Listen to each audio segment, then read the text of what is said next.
Hello friends, welcome eight NS knowledge point. तो देखिए, BPSC preliminary का एग्जामिनेशन जो है 1 जुलाई 2018 को संपन्न हो गया, समाप्त हो गया। और उसके अनुसार आप देखेंगे तो बहुत सारे लोगों का पेपर बहुत अच्छा गया है, तो कुछ लोगों का पेपर थोड़ा गड़बड़ भी हुआ है। तो अभी जो है समय गंवाए बिना जिनको लगता है कि ये स्कोर सफिशिएंट आ रहा है और वो कट ऑफ पार कर सकते हैं, तो वो बिना समय गंवाए सीधे मेंस में लग जाएं, क्योंकि मेंस के लिए भी आपको बहुत ज़्यादा समय नहीं मिलेगा। मेंस में अगर देखा जाए तो मेंस में जो पेपर होते हैं, एक होता है ऑप्शनल पेपर और दो होता है जीएस पेपर, जीएस पेपर 1 और जीएस पेपर 2। एक ऑप्शनल पेपर होता है जिसमें कि आपको 32 ऑप्शनल होते हैं, उसमें से कोई एक पेपर को चुनना होगा। और पेपर 1 पेपर 2 एक ही में आता है, तो अब हो गया एक पेपर हो गया, वो हो गया ऑप्शनल। तभी टोटल कितने पेपर हो गए? जीएस पेपर 1 हो गया, जीएस पेपर 2 और एक ऑप्शनल हो गया, 3 पेपर हो गए। एक और चौथा पेपर होता है, वो होता है क्वालिफाइंग नेचर का होता है, हिंदी का होता है, तो वो बहुत बड़ा इंपॉर्टेंट इशू नहीं होता है। अब जीएस पेपर 1 में देखिए क्या क्या पढ़ना होता है। जीएस पेपर 1 में तो सबसे पहला आता है, वो आता है हिस्ट्री आता है। उसके बाद में आता है करेंट अफेयर्स के बाद में आता है स्टैटिस्टिक्स। तो अगर हम लोग बात करें तो हिस्ट्री में फिर आता है, तो हिस्ट्री में देखें तो 4 सेक्शन जो मेनली टच करता है बीपीएससी। एक आता है नेशनल मूवमेंट से, नेशनल मूवमेंट जैसे कि साल्ट सत्याग्रह हो गया या फिर असहयोग आंदोलन हो गया, तो एक नेशनल मूवमेंट से क्वेश्चन होता है। एक ट्राइबल मूवमेंट्स होगा, ट्राइबल मूवमेंट में होता है बीसा आंदोलन या फिर संथाल विद्रोह, इस तरह से एक ट्राइबल मूवमेंट रहेगा। एक क्वेश्चन थाउट्स रहेगा, जैसे कि नेहरू का थाउट और रविंद्रनाथ टैगोर और महात्मा गांधी, तो ये तीनों का विचार, उनके थाउट्स, उनका सोच, उससे संबंधित एक क्वेश्चन होता है। और फिर जो एक क्वेश्चन होता है वो होता है आर्ट एंड कल्चर से। तो आर्ट एंड कल्चर से क्वेश्चन हमेशा फिक्स होता है, ये लगभग 4 सेक्शन से क्वेश्चन फिक्स होता है। तो हिस्ट्री में आप जो है क्वेश्चन को अगर सेलेक्ट करके पढ़ लेते हैं तो आपको क्वेश्चन पकड़ा जाएगा। दूसरी बात आती है, अब आती है करेंट अफेयर्स की। तो करेंट अफेयर्स में आपको 2 तरह का क्वेश्चन मिलेगा। एक रहेगा जो नेशनल लेवल का इंपॉर्टेंस रहेगा, नेशनल इंपॉर्टेंस रहेगा, और दूसरा रहेगा इंटरनेशनल लेवल का रहेगा। इंटरनेशनल में जो बेसिकली पूछता है वो पूछता है इंटरनेशनल रिलेशन, खासकर अपने पड़ोसी देशों के साथ।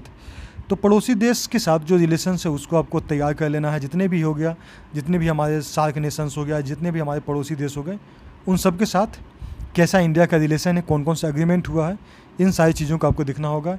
नेशनल इंपॉर्टेंस में जो भी नेशनल लेवल पर जो भी बड़ी घटना घटती है, जो कॉन्स्टिट्यूशनल से लेकर संबंधित है या इकोनॉमिक से संबंधित हो, तो वैसे एक करेंट अफेयर्स जो होगा नेशनल इंपॉर्टेंस का, तो इसमें भी टोटल इसमें से 3 क्वेश्चन बनाना होता है करेंट अफेयर्स से। टोटल 4 या 5 क्वेश्चन देता है, उसमें से 3 क्वेश्चन आपको करेंट अफेयर्स का बनाना होता है। अब आता है स्टैटिस्टिक्स का, मैं बात कर रहा हूँ अभी पेपर 1 का। तो स्टैटिस्टिक्स जो आता है, ये जो आता है देखा है तो एनसीईआरटी या फिर 11th-12th का ही क्वेश्चन रहता है, या फिर 10th 11th 12th का ही स्टैटिस्टिक्स होता है, जो कि क्वेश्चन बनाया सकता है। इसमें कि मेनली जो इंपॉर्टेंट होता है वो होता है पाई चार्ट हो जाता है। तो इस तरह का क्वेश्चन इंपॉर्टेंट रहता है और क्वेश्चन बनने लायक होता है। अगर एग्जामिनेशन में अगर आपको समय मिलता है तो क्वेश्चन बन सकता है। तो स्टैटिस्टिक्स के लिए जो सबसे इंपॉर्टेंट है वो है कि काफ़ी ज़्यादा इसमें प्रैक्टिस चाहिए।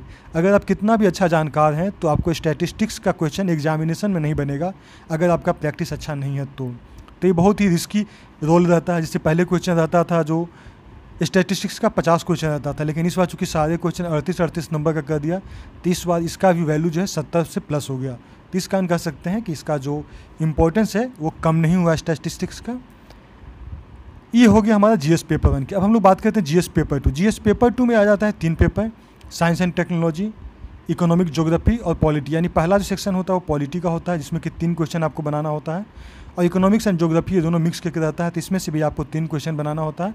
और साइंस एंड टेक्नोलॉजी से आपको 2 क्वेश्चन बनाना होता है। मतलब पेपर 2 में आपको 8 क्वेश्चन बनाना है, उसी तरह से पेपर 1 में भी 8 क्वेश्चन बनाना होता है।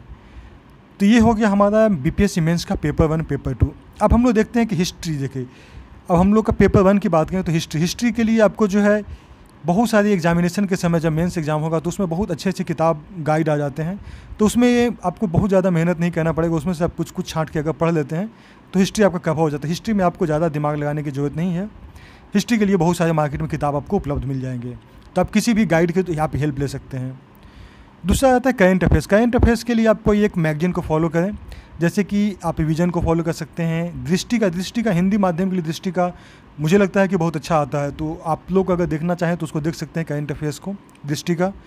तो एक करेंट अफेयर्स आपको देखते रहना होगा और उस पर एक अपना विचार एक डेवलप करना होगा, क्योंकि क्वेश्चन का पैटर्न जो है अभी थोड़ा चेंजिंग आ रहा है। स्टैटिस्टिक्स की बात करें तो स्टैटिस्टिक्स के लिए आपको इसका कोई भी किताब उठाइए आप स्टैटिस्टिक्स का, और बीपीएससी के क्वेश्चन के अनुसार किस तरह का क्वेश्चन पूछता है आप उसको एनालिसिस कीजिए और उसके अनुसार उन सारे क्वेश्चंस को आप प्रैक्टिस कीजिए, बनाना शुरू कीजिए। अगर हम लोग पेपर 2 में देखें तो पेपर 2 में आता है पॉलिटी। तो पॉलिटी के लिए हालांकि ये सबसे बेस्ट बुक होता है, लक्ष्मीकांत का है, हिंदी इंग्लिश दोनों में आती है। तो उस पॉलिटी में आपको कुछ कुछ सेक्शन को बहुत अच्छा से आपको पढ़ना होगा। पॉलिटी बहुत मोटी बुक है, लेकिन कुछ कुछ सेक्शन को आपको अच्छा से पढ़ना होगा, खासकर करेंट इशू से रिलेटेड जो टॉपिक आते हैं उनको आपको अच्छा से देखना होगा। तो लक्ष्मीकांत से आप यहाँ पर शुरुआत कर सकते हैं, लेकिन कुछ कुछ टॉपिक को, सारे टॉपिक को आप वहाँ पर करेंगे तो बहुत ज़्यादा दिक्कत हो जाएगी। इकोनॉमिक्स एंड ज्योग्राफी की बात करें तो हिंदी माध्यम के लिए कुमार अभिनव का एक बुक आया था, तो मुझे बहुत अच्छा लगा था इकोनॉमिक्स एंड ज्योग्राफी के लिए, तो उस किताब को आप देख सकते हैं।